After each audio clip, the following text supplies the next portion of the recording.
Hello friends, स्वागत है आपका हमारे यूट्यूब चैनल जीएस कैप्सूल में। आई होप आप सभी लोग अच्छे होंगे और आपकी तैयारी अच्छी चल रही होगी। फ्रेंड्स, आप सभी को पता है हम अपने इस चैनल के माध्यम से अलग अलग एग्जाम्स के लिए स्टडी मटेरियल आपको लगातार प्रोवाइड करा रहे हैं।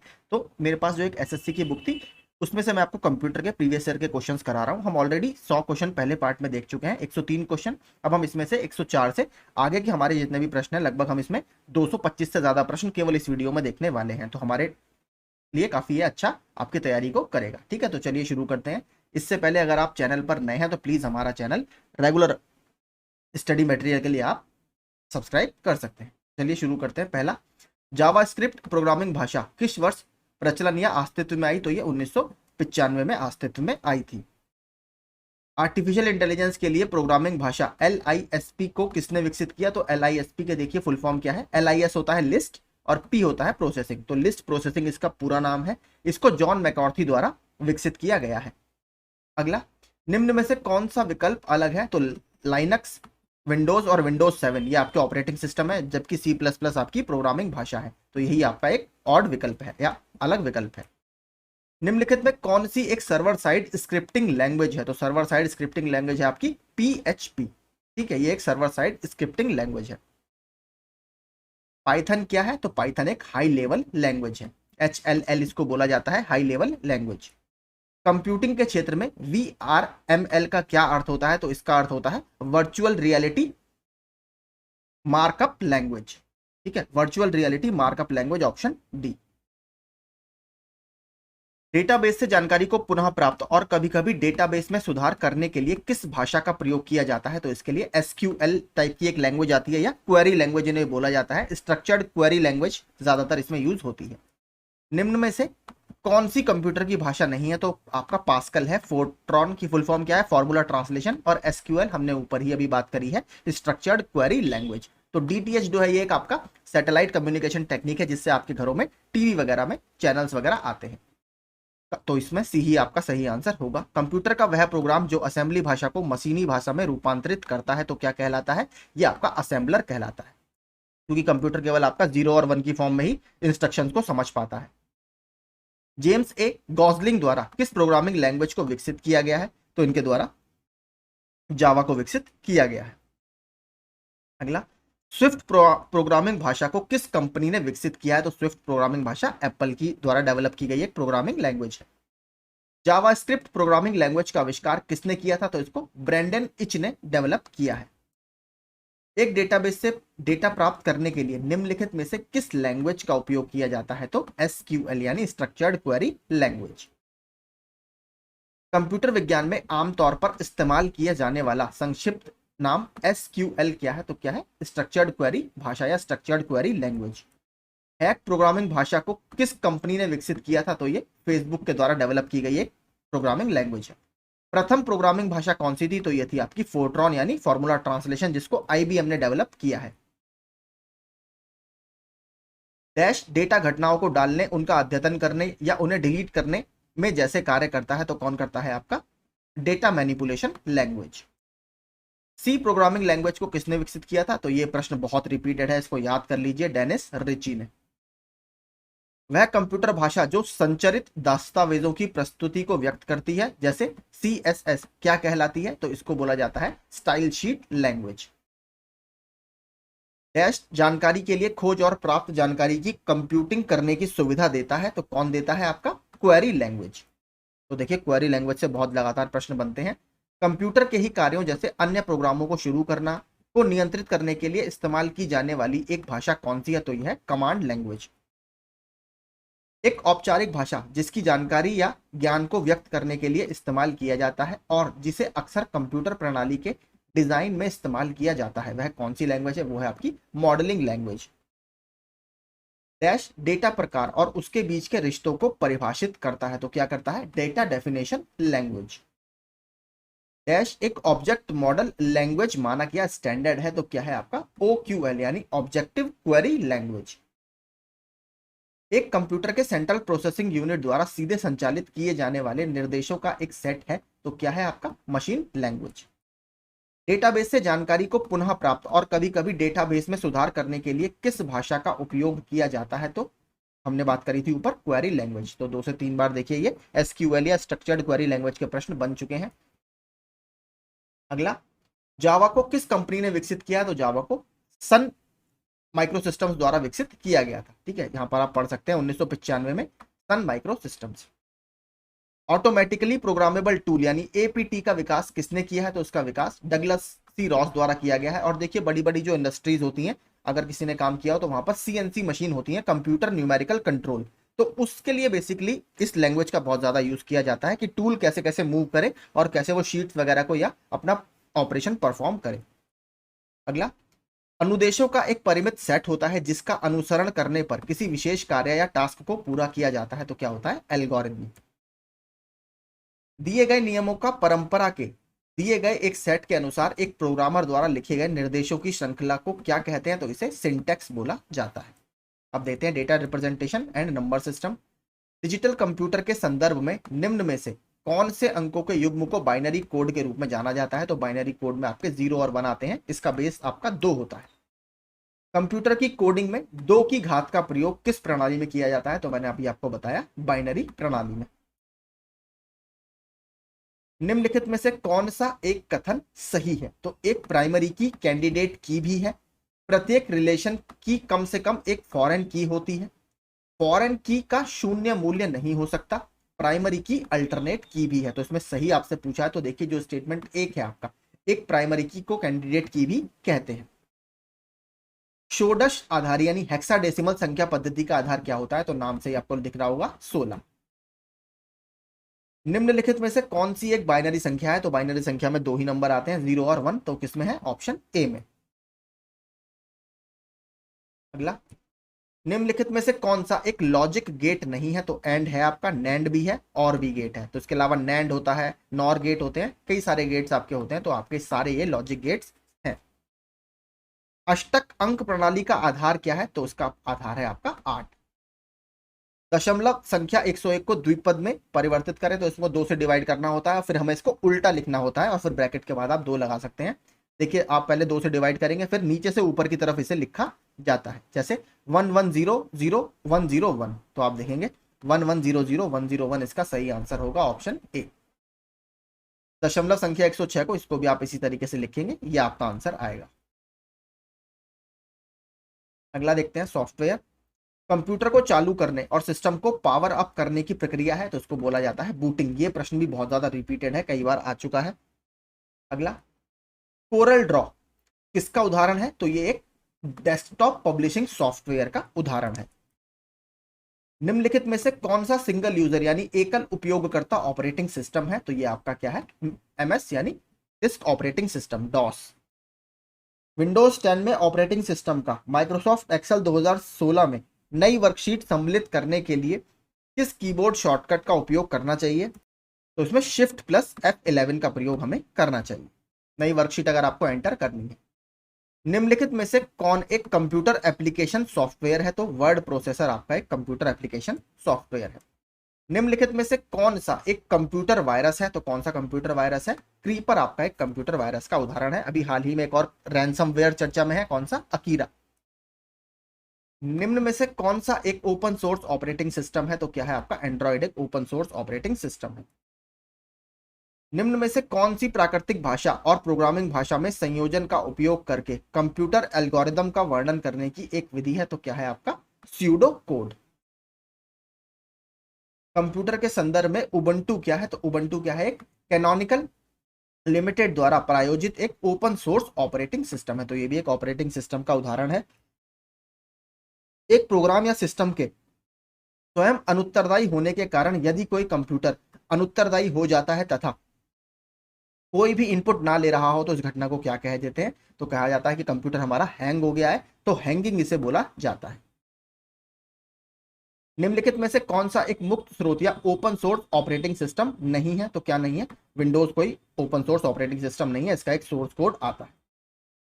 इसमें से किस प्रकार का मेलवेयर यानी मलिशियस सॉफ्टवेयर एक प्रकार का प्रोग्राम या कोड होता है जो किसी व्यक्ति के कंप्यूटर पर उसकी जानकारी के बिना लोड होकर उसकी इच्छा के विरुद्ध चलता है? तो ये होता है आपका कंप्यूटर वायरस। निम्न में से क्या ऑपरेटिंग सिस्टम का कोर है? तो किसी भी ऑपरेटिंग सिस्टम का कोर होता है कर्नेल। याद रखिएगा, ये भी 2 से 3 बार प्रश्न पूछा जा चुका है। माइक्रोसॉफ्ट के विंडोज ऑपरेटिंग सिस्टम को पहली बार किस वर्ष में शुरू किया गया था? तो इसे पहली बार 1985 में शुरू किया गया था। GIMP एक क्या है? तो GIMP क्या है आपका? GNU image manipulation program. तो ये क्या है? एप्लीकेशन सॉफ्टवेयर का उदाहरण है। फुल फॉर्म भी इसकी पढ़ लीजिए क्योंकि लेटेस्ट 2021 का ही प्रश्न है। GNU image manipulation program dash एक सॉफ्टवेयर प्रोग्राम है जो सर्च इंजनों के लिए वेब लोकेटिंग और इंडेक्सिंग वेबसाइट्स पर जाता है। तो क्या है आपका? स्पाइडर। निम्न में कौन सा ऑपरेटिंग सिस्टम निर्दिष्ट समय बाध्यता यानी स्पेसिफाइड टाइम कंस्ट्रेंट के अंदर प्रतिक्रिया की गारंटी देता है? तो कौन देता है? रियल टाइम ऑपरेटिंग सिस्टम जो आपका होता है वो ये गारंटी देता है। सॉफ्टवेयर का कौन सा छोटा सा भाग खुद प्रतिकृति बनाने के लिए कंप्यूटर नेटवर्क और सिक्योरिटी होल्स का उपयोग करता है? तो इसको बोला जाता है वॉर्म। तो 61वां देखते हैं। यूजर इंटरफेस डैश का वह भाग होता है जो यूजर को जानकारी प्रविष्ट करने और प्राप्त करने की सुविधा देता है। तो क्या होता है? Operating system.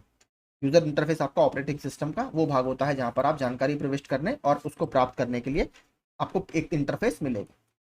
निम्नलिखित में से कौन सा एंटीवायरस सॉफ्टवेयर नहीं है? तो एंटीवायरस आते हैं कैस्पर स्काई तो बहुत फेमस है, अवस्ट भी काफी फेमस है और नॉर्टन भी हाँ नॉर्टन भी फेमस है। लिनक्स आपका ऑपरेटिंग सिस्टम का उदाहरण है, ना कि एंटीवायरस का।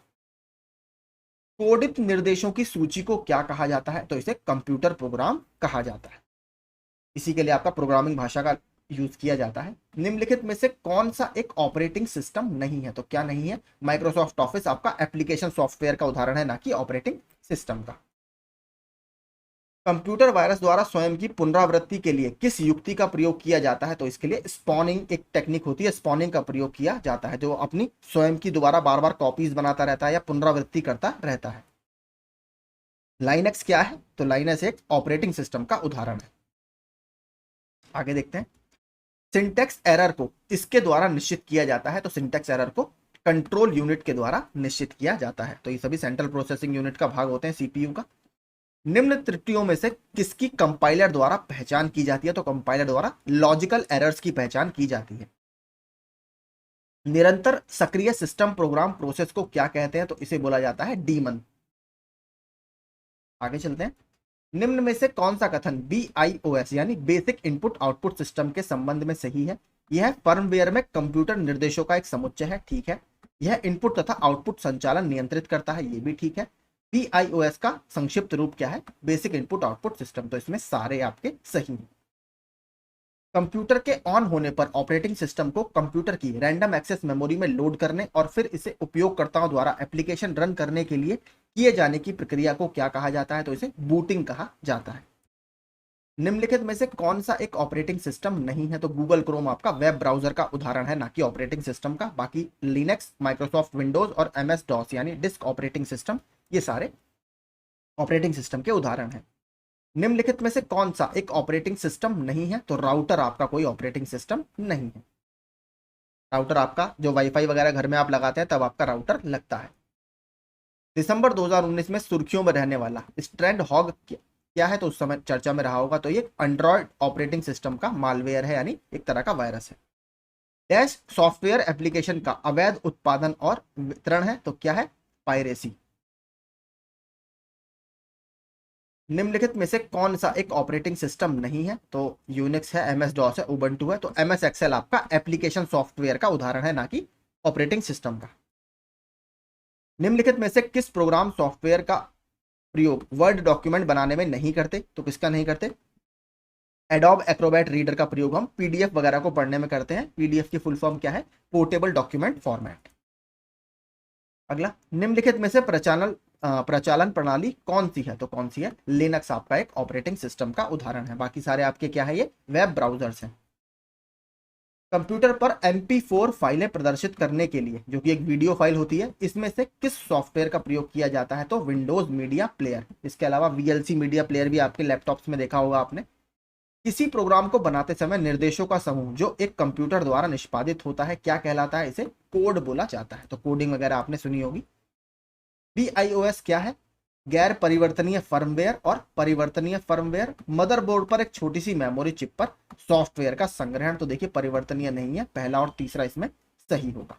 एक बार सेट हो जाता है आपके कंप्यूटर में, हार्डवेयर में। निम्नलिखित में से कौन सा एक ऑपरेटिंग सिस्टम है? तो अगर बात करें उबंटू, लाइनक्स और यूनिक्स, ये तीनों ही आपके ऑपरेटिंग सिस्टम के उदाहरण हैं। निम्नलिखित में से एक ऑपरेटिंग तंत्र नहीं है, तो कौन सा इसमें ऑपरेटिंग सिस्टम नहीं है? अगर बात करें ओपेरा आपका क्या है, मैंने ऊपर बात करी थी, ओपेरा, क्रोम, ये सभी वेब ब्राउजर्स हैं।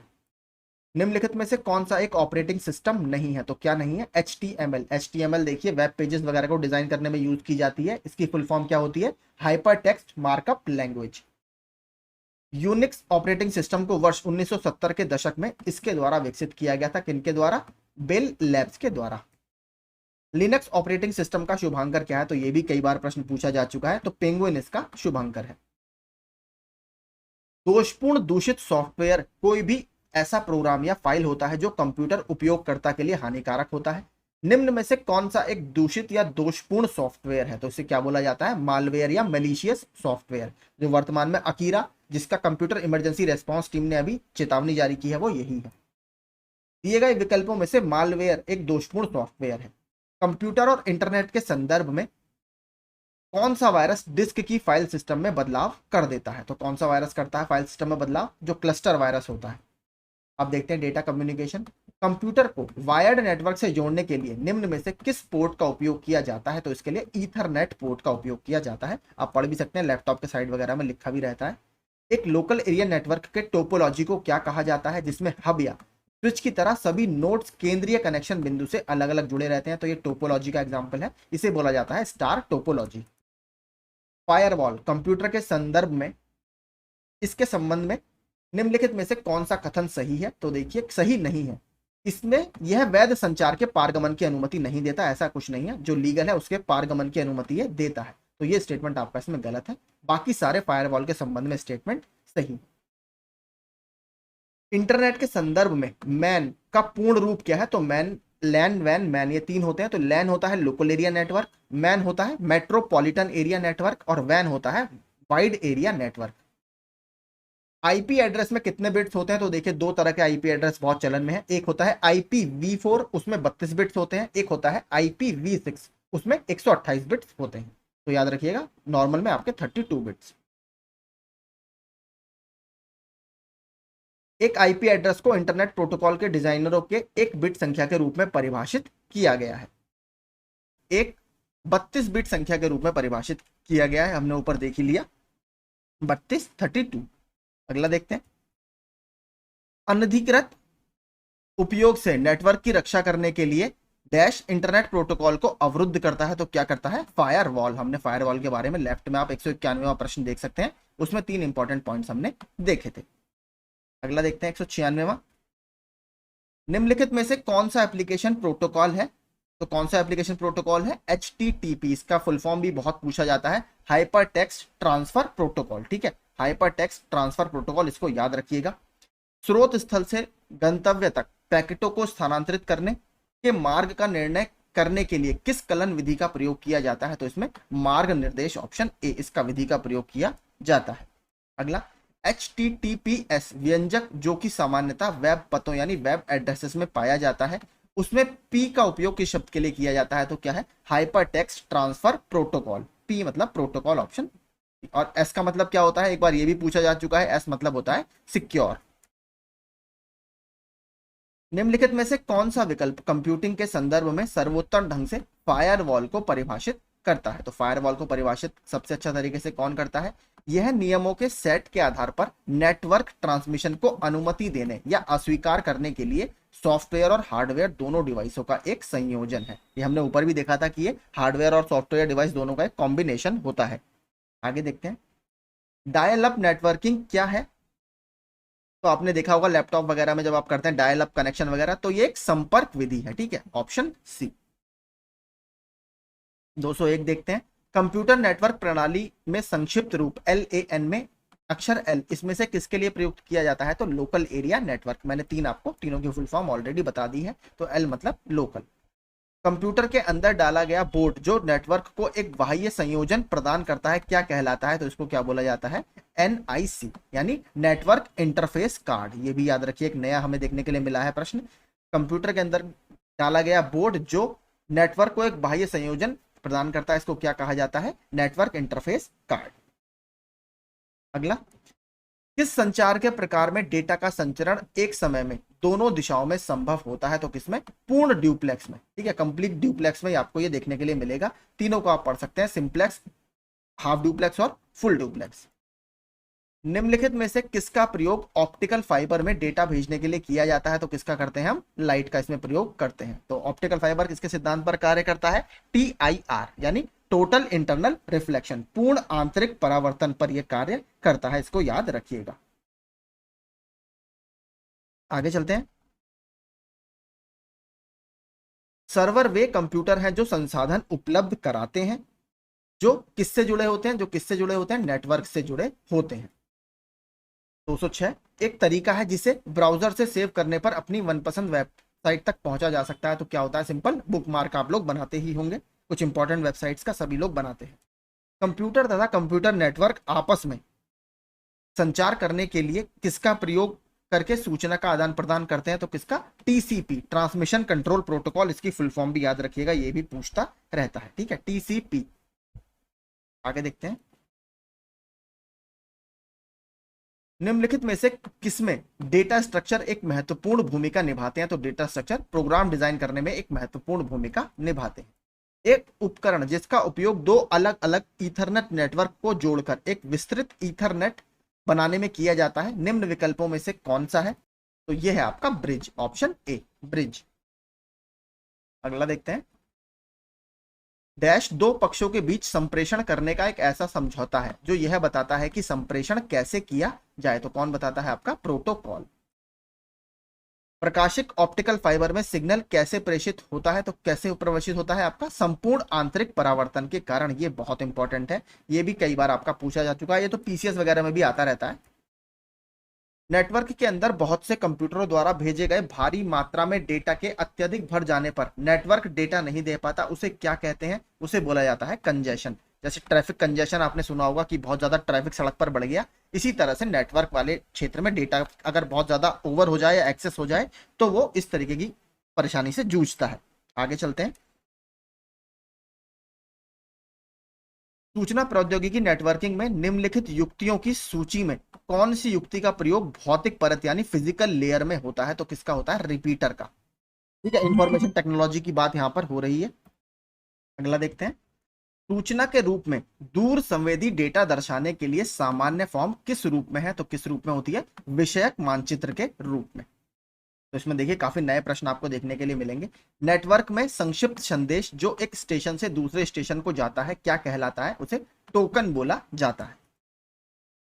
कंप्यूटिंग का एक कौन सा प्रकार कंप्यूटेशन स्टोरेज और यहां तक कि एप्लीकेशन को भी पूरे नेटवर्क में सर्विस के रूप में करता है, तो क्या है आपका, क्लाउड कंप्यूटिंग। ये भी एक नई टेक्निक आ रही है अब धीरे धीरे, काफी ज्यादा ट्रेंड में है। यूडीपी क्या है, तो यूडीपी किसको बोला जाता है, आपके संयोजन संचार को कहते हैं। वैसे तो अगर हम बात करें यहाँ पर तो कनेक्शन रहित प्रोटोकॉल। ठीक है, पी तो देखिए ज्यादातर नेटवर्क में प्रोटोकॉल में ही आता है। यंत्रों को निम्नलिखित सूची में नेटवर्क लेयर के लिए कौन सा यंत्र प्रयुक्त किया जाता है, तो आपका राउटर इसमें यूज किया जाता है, राउटर, ऑप्शन बी। हमने राउटर के पहले भी प्रश्न देखे थे। स्टेशनों के ग्रुप को फ्रेम में भेजने को क्या कहते हैं, तो फ्रेम भेजने को क्या कहते हैं, मल्टीटास्किंग।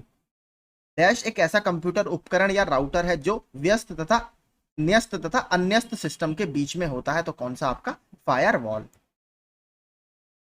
कंप्यूटिंग डैश में एक नेटवर्क सिक्योरिटी सिस्टम या नेटवर्क सुरक्षा तंत्र है जो पूर्व परिभाषित सुरक्षा नियमों के आधार पर इनकमिंग या आने वाले और आउटगोइंग या जाने वाले नेटवर्क ट्रैफिक की निगरानी करता है, तो क्या बोला जाता है, इसे फायरवॉल बोला जाता है।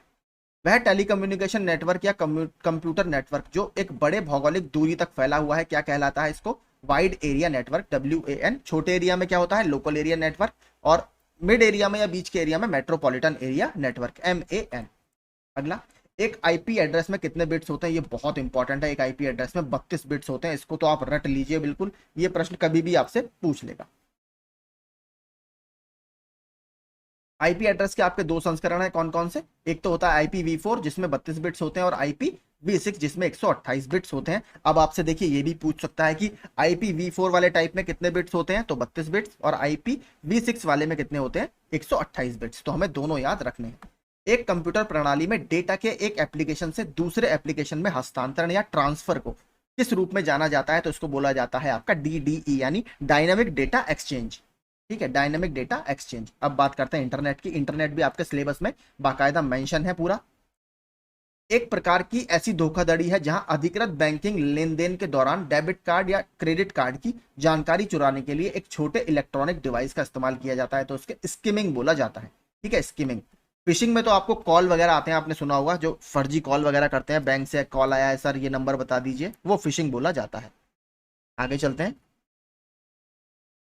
निम्नलिखित में कौन सबसे धीमे प्रकार का इंटरनेट कनेक्शन है, तो कौन सा है आपका डायल अप कनेक्शन सबसे हल्का स्पीड में कनेक्शन माना जाता है। अगला देखते हैं।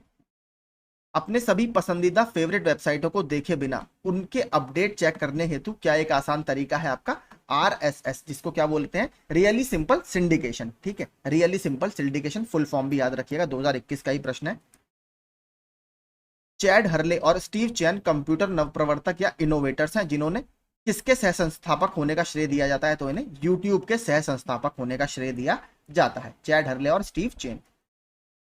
दुर्भावनापूर्ण कारणों के लिए ईमेल में स्वयं को एक विश्वसनीय स्रोत के रूप में प्रस्तुत करके उपयोगकर्ता के नाम, पासवर्ड और क्रेडिट कार्ड विवरण आदि जैसी संवेदनशील जानकारी करने का प्रयास क्या कहलाता है, तो इसे फिशिंग बोला जाता है। वर्ल्ड वाइड वेब का आविष्कार किस वर्ष किया गया था, तो यह आविष्कार 1989 में किया है। किसने किया है आपका? टिम बर्नर्स ली ने। डैश एक वेब ब्राउजर है जो national centre for super computing application द्वारा डेवलप किया गया था, तो कौन सा? मोज़ैक। 232वां देखते हैं। डैश वह नेटवर्क था जो इंटरनेट का आधार बन गया, तो क्या था आपका? अर्पानेट। ठीक है, अर्पानेट ये इनिशियली डेवलप्ड एक नेटवर्क था जो बाद में आपका इसका पूरे इंटरनेट का आधार बन गया। निम्नलिखित में से किसने 1989 में वर्ल्ड वाइड वेब का आविष्कार किया था, तो टिम बर्नर्स ली ने, ऑप्शन सी। WWW या वर्ल्ड वाइड वेब को किसने निर्मित किया? वही आपका same Tim Berners Lee. Computing में डैश एक नेटवर्क सुरक्षा प्रणाली है जो पूर्व निर्धारित सुरक्षा नियमों के आधार पर आने वाले और बाहर जाने वाले नेटवर्क ट्रैफिक की निगरानी और नियंत्रण करता है, तो फायरवॉल। देखिए फायरवॉल से बहुत प्रश्न आ सकते हैं, हो सकता है आपका प्रश्न फायरवॉल से इस बार बन जाए। डोमेन नामों में AU अभिव्यक्ति का क्या अर्थ है, तो AU का अर्थ है आपका ऑस्ट्रेलिया, जैसे हमारे यहाँ .in क्या लिखा रहता है, मतलब इंडिया, .US मतलब यूनाइटेड स्टेट्स, .BR मतलब ब्राजील। तो डोमेन नेम में इस तरीके के एड्रेस होते हैं। बाकी आप आगे भी पढ़ सकते हैं, कुछ कंट्रीज के और दिए हुए हैं। कंप्यूटर सिस्टम में अधिक पूर्ण स्कीमों के अभाव में मदों को सुरक्षित करने के लिए निम्नलिखित में से किसका प्रयोग किया जाता है, तो पासवर्ड का प्रयोग इसमें किया जाता है। निम्नलिखित में से कौन सा एक वेब ब्राउजर नहीं है, तो उबंटू आपका एक वेब ब्राउजर नहीं है।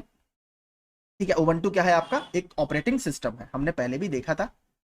कंप्यूटिंग सेवाएं जैसे डेटा स्टोरेज, सर्वर और इंटरनेट पर डेटाबेस के वितरण को किस रूप में जाना जाता है, तो इसे क्लाउड कंप्यूटिंग बोला जाता है। ये भी प्रश्न हमने पहले कर लिया है।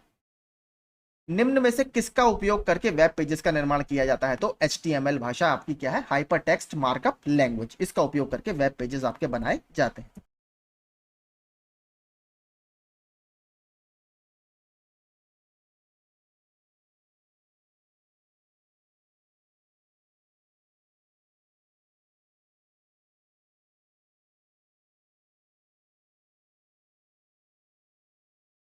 अगला देखते हैं। आपस में जुड़े सरकारी, शैक्षणिक, कॉरपोरेट, सार्वजनिक और निजी कंप्यूटर की एक वैश्विक प्रणाली है, तो इसको क्या बोला जाता है? इंटरनेट। तो इंटरनेट की सिंपल डेफिनेशन यही। आगे चलते हैं। इनमें से कौन सी एक डेटाबेस प्रबंधन प्रणाली यानी DBMS की फुल फॉर्म भी पूछी जाती है, डेटाबेस मैनेजमेंट सिस्टम। याद रखिएगा क्या नहीं है आपकी? जो कॉस्मोस है ये नहीं है। आगे चलते हैं। निम्नलिखित में से कौन सी एक मार्कअप भाषा है, तो मार्कअप अगर आप फुल फॉर्म जानते होंगे HTML की, तो फुल फॉर्म क्या है? Hyper text markup language. तो वेब पेजेस वगैरह बनाने में इसका यूज किया जाता है।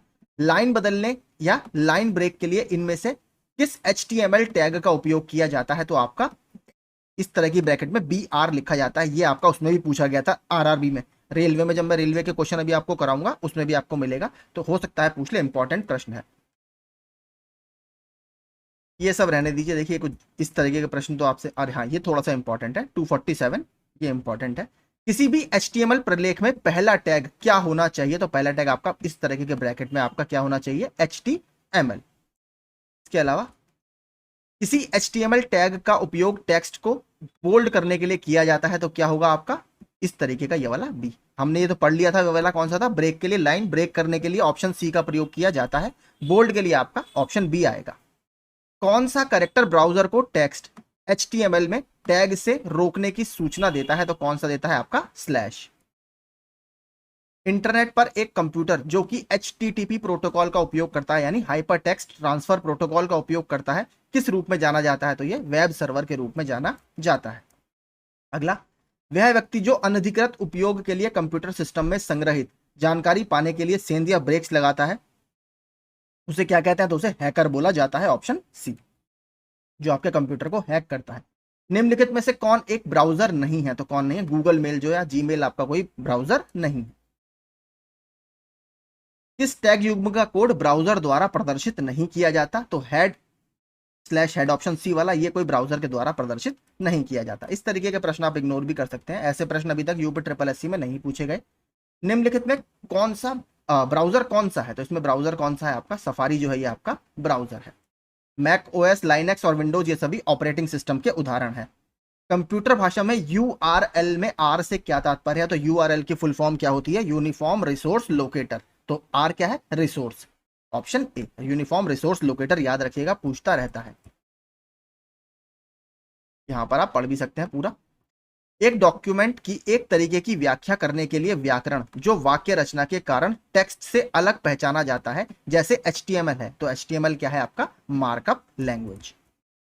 निम्नलिखित में से वह कौन सा मुफ्त एनसाइक्लोपीडिया है जिससे उसका उपयोग करने वाले लोगों ने ही आपस में मिलकर तैयार किया है, तो क्या है, विकीपीडिया। आप देखेंगे विकीपीडिया में नीचे आप जानकारी सोर्स के साथ अपडेट भी कर सकते हैं। नीचे देखते हैं, कौन सा देश में सर्वाधिक इंटरनेट उपयोग करता है, तो विश्व में कुल सबसे ज्यादा उपयोगकर्ता कहां पर है, आपके चाइना में है। मोबाइल के जरिए धनराशि के अंतरण को क्या कहते हैं, तो इसे क्या बोला जाता है, IMPS, यानी immediate payment service, IMPS, immediate payment service. आगे चलते हैं, वर्ल्ड वाइड वेब का आविष्कार किसने किया था, तो ये टिम बर्नर्स ली के द्वारा किया गया है। अगला, इनमें से विषम का चयन करें। साइबर स्पेस, इंटरनेट, WWW ये सभी एक तरह के वेब स्पेसेस हैं, लेकिन HTML जो है आपका क्या है, हाइपर टेक्स्ट मार्कअप लैंग्वेज है, ये इसमें से अलग। डू नो इक्वल ये टैगलाइन किसकी है, तो डू नो इक्वल ये टैगलाइन आपकी गूगल की है, ये भी इंपॉर्टेंट देखिए प्रश्न है। अगला देखते हैं, इनमें से कौन सा एक वेब ब्राउजर नहीं है, तो क्या नहीं है आपका, लिनक्स जो है ये क्या है आपका, एक ऑपरेटिंग सिस्टम है।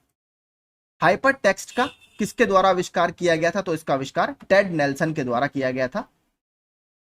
ईमेल का आविष्कार किसने किया, तो ईमेल का आविष्कार किसके द्वारा किया गया है, यहां पर सबसे बेहतर ऑप्शन क्या है, शिवा अय्यादुराई। इसके बारे में आप यहां पर पढ़ भी सकते हैं। रेमंड सैमुअल टॉमिल्सन निम्नलिखित में से किसके विकास के लिए प्रसिद्ध है, तो ये ईमेल के विकास के लिए प्रसिद्ध है।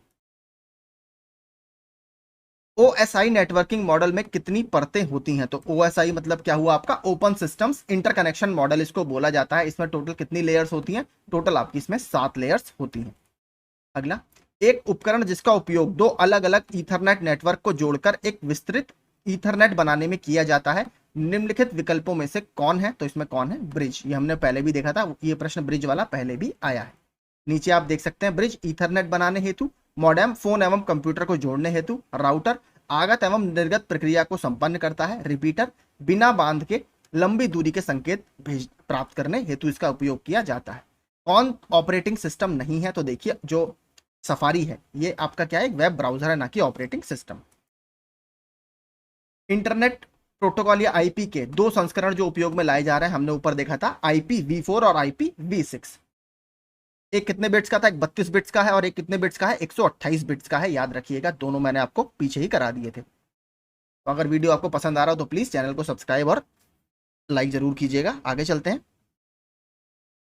अगला देखते हैं, एक फाइल की सामग्री को दूसरी में विलीन करने के लिए दिया जाने वाला कमांड है कौन सा है? append। ठीक है, append। अगस्त 1995 में औपचारिक रूप से भारत के लिए पहली सार्वजनिक रूप से उपलब्ध इंटरनेट सेवा शुरू की गई थी किसके द्वारा? आपका VSNL। अगला देखते हैं माइक्रोसॉफ्ट विंडोज। निम्नलिखित में से कौन सी फाइल फॉर्मेट का उपयोग वेब ग्राफिक्स के लिए किया जाता है? तो .gif। इसका फुल फॉर्म क्या होता है? Graphics interchange format. .gifs आपने देखा होगा। विंडोज में फाइलों को खोलने और सेव करने के लिए MS पेंट में निम्नलिखित में से किस फाइल फॉर्मेट का उपयोग किया जाता है? तो सिंपल इसमें .jpeg का उपयोग किया जाता है, ऑप्शन ए। जिन्होंने पेंट वगैरह पर थोड़ा सा भी करा होगा उनको पता होगा। निम्नलिखित में से कौन सा 3 या 4 अक्षरों का संक्षिप्त नाम है जो फाइल के प्रकार को दर्शाता है? तो किसे क्या बोला जाता है? आपका एक्सटेंशन या विस्तार। माइक्रोसॉफ्ट एक्सेल या MS एक्सेल में दी गई पंक्ति रो के ऊपर एक नई पंक्ति जोड़ने के लिए कौन सा कीबोर्ड शॉर्टकट उपयोग किया जाता है? तो देखिए शॉर्टकट से भी प्रश्न बहुत बनते हैं, तो इसके लिए क्या यूज करेंगे आप? Alt+I+R। ठीक है, Alt+I+R कहां पर है? ऑप्शन डी में है। MS ऑफिस सॉफ्टवेयर में काम करते समय आप पिछले कार्य को पूर्ववत करने के लिए US कीबोर्ड लेआउट पर निम्नलिखित में से कौन सी कमांड देंगे? तो यह है Ctrl+Z यानी undo. Ctrl+Z। Dot file extension वाली एक file word open XML macro enabled document file होती है, तो कौन सी आपकी? DOCM। ठीक है, ये वाली जो फाइल है आपकी ये मैक्रो इनेबल्ड डॉक्यूमेंट फाइल होती है। माइक्रोसॉफ्ट वर्ड 1.0 का पहला संस्करण किस वर्ष में लॉन्च किया गया था? तो ये सबसे पहले 1983 में लॉन्च किया गया था। किस तरह की फाइल में .png एक्सटेंशन होता है? तो आपकी जो इमेज फाइल होती है, जैसे मैं जो अच्छी क्वालिटी की फाइल्स होती हैं, अगर आप PPT वगैरह का स्क्रीनशॉट लेते हैं, आप मान लीजिए आप पावर पॉइंट प्रेजेंटेशन बना रहे हैं, उसका अगर आप स्क्रीनशॉट लेंगे तो वो आपकी .png फाइल ही बनकर आती है। निम्नलिखित में से क्या ऑपरेटिंग सिस्टम का कोर है? तो क्या होता है? कर्नेल। ये हमने पहले भी देखा था, प्रश्न काफी बढ़िया है। माइक्रोसॉफ्ट के विंडोज ऑपरेटिंग सिस्टम को पहली बार किस वर्ष में शुरू किया गया? तो सबसे पहले 1985 में विंडोज ऑपरेटिंग सिस्टम लॉन्च हुआ था। एक सॉफ्टवेयर प्रोग्राम में एक स्क्रीन जो उपयोगकर्ता को एक समय में कई प्रोग्राम देखने की अनुमति देती है, उसे क्या कहा जाता है? उसे विंडो कहा जाता है। माइक्रोसॉफ्ट विंडोज की डिफॉल्ट सेटिंग में टास्क बार कहां पर होता है? तो ये स्क्रीन के नीचे होता है, ऑप्शन बी, स्क्रीन के नीचे। रिसाइकल बिन में छोड़े गए फाइल स्थायी रूप से तब हट जाते हैं जब, कब हट जाते हैं? जब यह मैनुअल रूप से खाली किया जाता है। एक यूनिट के रूप में सहेजी गई जानकारी का संग्रह क्या कहलाता है? तो इसको फाइल बोला जाता है कंप्यूटर की भाषा में। निम्नलिखित में से क्या कंप्यूटर और इंटरनेट के संदर्भ में हानि रहित प्रतीत होता है लेकिन वास्तव में हानिकारक परिणाम उत्पन्न करता है? तो क्या आपका? Trojan horse. ठीक है, एक तरह का कंप्यूटर वायरस है जो आपको लगेगा कोई अनहार्मफुल है, कोई हार्मफुल नहीं है, लेकिन एक्चुअल में बहुत हार्मफुल होता है। आगे देखते हैं, माइक्रोसॉफ्ट ऑफिस देखते हैं। माइक्रोसॉफ्ट वर्ड 2010 में फंक्शनल कुंजी F7 का उपयोग किसके लिए किया जाता है? तो अगर F7 की बात करें तो F7 आमतौर पर स्पेलिंग चेक वगैरह के लिए और आपका ग्रामर मिस्टेक्स वगैरह चेक करने के लिए किया जाता है, F7।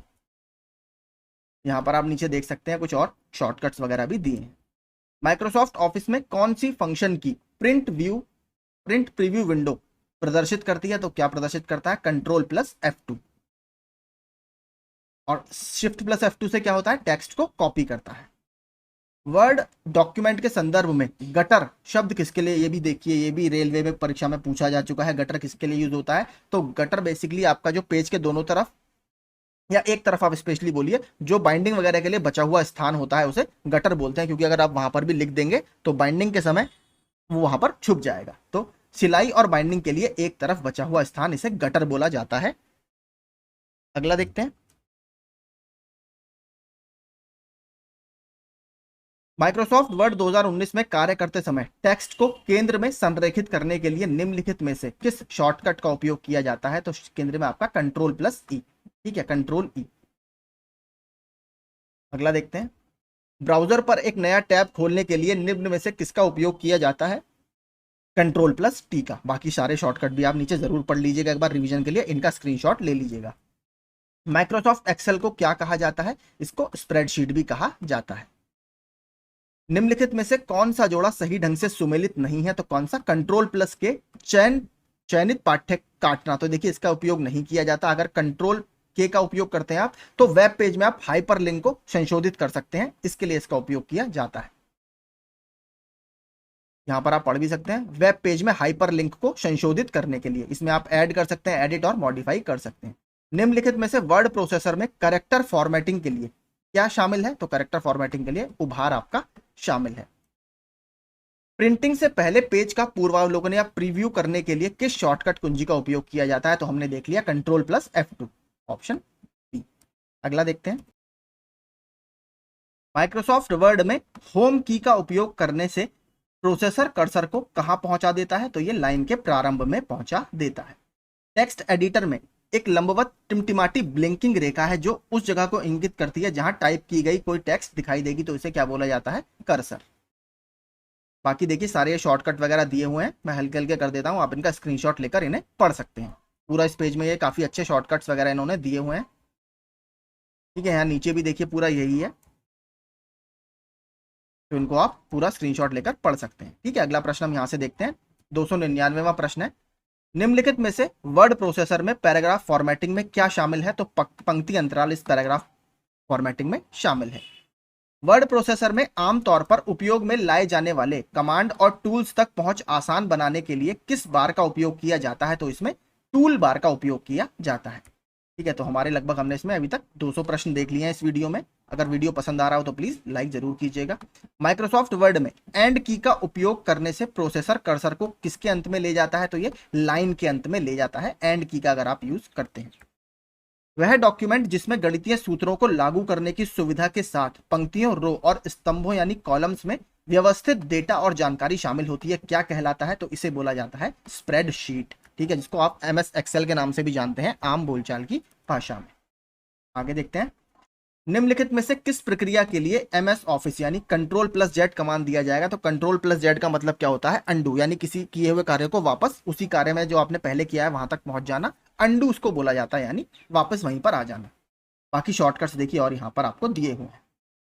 विंडोज ऑपरेटिंग सिस्टम में किसी कार्य को अंडू करने के लिए कौन सी शॉर्टकट कुंजी है? तो कंट्रोल प्लस जेड है। कंट्रोल प्लस ए मतलब सभी कुछ, मान लीजिए अगर आप लिख रहे हैं तो उसमें कंट्रोल ए करेंगे तो मतलब सब कुछ चुन लेना, यानी जो भी आपने लिखा है उसको सभी कुछ को वो कंट्रोल ए कर देगा, यानी कंट्रोल ऑल सभी कुछ। कंट्रोल सी कंट्रोल आपका कॉपी होता है। यदि किसी फाइल का नाम में डिफॉल्ट प्रत्यय सफिक्स XLS है तो फाइल की सामग्री क्या होगी? तो ये होगी फाइल आपकी एक स्प्रेडशीट फाइल। अब बात करते हैं शब्द संक्षेप की। अब यहां से प्रश्न आपके जरूर देखिए बनेगा, ATM का विस्तारित रूप क्या है? तो automated teller machine, option C. अगला, कंप्यूटर शब्दावली में HTML का संक्षिप्त रूप क्या है? तो hyper text markup language, option B. Computer विज्ञान में ASP का विस्तारित रूप क्या है? तो ASP का विस्तारित रूप है आपका आवेदन सेवा प्रदाता। कंप्यूटिंग के क्षेत्र में HLL का क्या अर्थ होता है? तो इसका अर्थ होता है आपका हाई लेवल लैंग्वेज, जो मैंने आपको शुरू में बताया था, फोर्ट्रॉन वगैरह जो होती हैं। ATM में T का क्या अर्थ है? तो टेलर, ठीक है, teller, option A, automated teller machine. Remote sensing technology के संदर्भ में लिडार का पूर्ण रूप क्या है? तो इसको बोला जाता है light detection and ranging, light detection and ranging, तो ये आपका ऑप्शन सी यहां पर सही होगा। अगला देखते हैं, सूचना और संचार प्रौद्योगिकी के क्षेत्र में FDD का पूर्ण रूप क्या है? तो FDD की अगर बात करें तो ये होता है floppy disk drive, option B. अगला देखें, ईमेल में प्रयुक्त BCC का पूर्ण रूप क्या है? तो इसका आपने देखा होगा CC BCC, तो CC होता है आपका कार्बन कॉपी, BCC होता है blind carbon copy, blind carbon copy याद रखिएगा।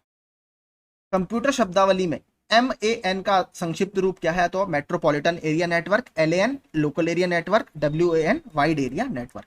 इलेक्ट्रॉनिक्स में IC का पूर्ण रूप क्या है? तो ये है आपका integrated circuit, option C. Integrated circuit कौन सी पीढ़ी में? कंप्यूटर की तीसरी पीढ़ी में ये यूज होना शुरू हुए थे। पहली पीढ़ी में आपके वैक्यूम ट्यूब्स लगते थे, दूसरी पीढ़ी में ट्रांजिस्टर्स का प्रयोग शुरू हुआ था। कंप्यूटर के संदर्भ में वॉर्म किसका संक्षिप्त रूप है? तो वॉर्म आपका किसका संक्षिप्त रूप होता है? तो ये होता है आपका write once read many, write once read many, यानी ऑप्शन ए। ये भी देखिए नया शब्द है, अच्छा प्रश्न है। विमैक्स का क्या अभिप्राय है? तो विमैक्स का विस्तृत रूप है आपका world wide interoperability for microwave access, यानी ऑप्शन सी। कंप्यूटर विज्ञान में आमतौर पर इस्तेमाल किए जाने वाले संक्षिप्त नाम आईएसपी क्या है? तो इंटरनेट सर्विस प्रोवाइडर, ये तो सिंपल ही है, पता ही होगा सब। अगला देखते हैं, कंप्यूटर विज्ञान में आमतौर पर इस्तेमाल किए जाने वाले संक्षिप्त नाम एसईओ क्या है? तो इसका मतलब होता है search engine optimisation, option B.